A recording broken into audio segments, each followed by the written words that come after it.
Thanks, Deputy Speaker. The internet has provided many transformative positives for our society, but has also brought with it ethical dilemmas on how we can regulate it and its impacts.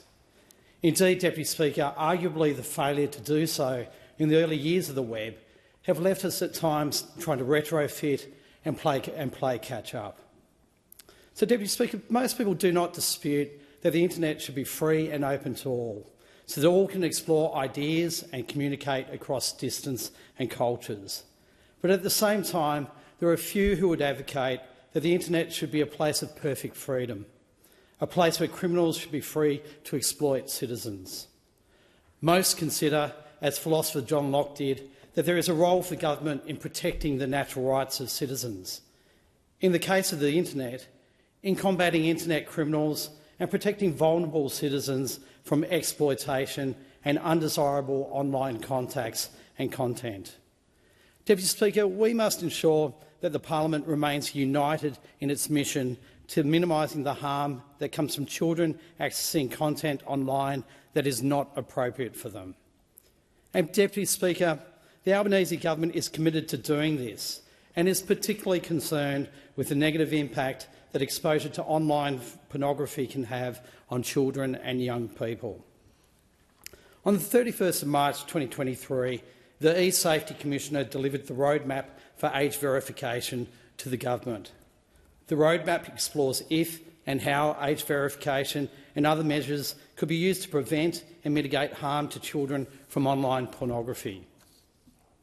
The roadmap made a number of recommendations, including that the government invests in research, education, awareness and resources, and pilot age assurance technologies before seeking to mandate them. A pilot is now under consideration, and the Department of Infrastructure, Transport, Regional Development, Communications and the Arts is currently scoping this work across government. This government is also committed to completing the implementation of the Online Safety Act. Importantly, the powers it provides the eSafety Commissioner to develop new mandatory industry codes to protect children from online pornography. These codes will apply to all different sections of the digital industry. Under the law, if the codes do not provide appropriate safeguards, the eSafety Commissioner can reject them and move to enforceable standards. Industry also faces penalties for non-compliance. Advice from eSafety on the kinds of measures that could be incorporated into the new codes include a clear minimum age to use the service and enforcement of that through age assurance mechanisms, among other measures such as proactive content detection and moderation technology.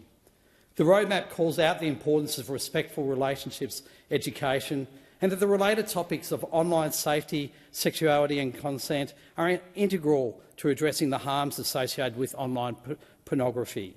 The government is delivering on these by providing $83.5 million over 6 years to support the delivery of age-appropriate, evidence-based and expert-developed respectful relationships education aligned to the Australian curriculum. Just under $40 million under the National Plan to End Violence Against Women and Children 2022-2032 to develop a prevention campaign on consent and respectful relationships. And just over $100 million over 5 years to support Our Watch to deliver on its priorities of the National Plan and continue successful initiatives for the primary prevention of violence against women and children. Deputy Speaker, we acknowledge that parents, carers and other members of the community who care for children may feel overwhelmed by this issue. Advice and support are available. eSafety has published a range of practical online resources with easy-to-follow advice about how technology and parental control settings can prevent children from accessing online pornography. Education is not a quick solution, but it is essential and highly effective. It will play a crucial role in protecting current and future generations. In addition, this government has brought forward the independent statutory review of the Online Safety Act, which will be completed in this term of government. With the online government environment constantly changing, an early review will ensure Australia's legislative framework remains responsive to online harms and that the eSafety Commissioner can continue to keep Australians safe from harm. Deputy Speaker, the Albanese government is committed to ensuring that Australia has world-leading online safety laws that allow Australians to harness the potential of the digital environment while also keeping them safe online.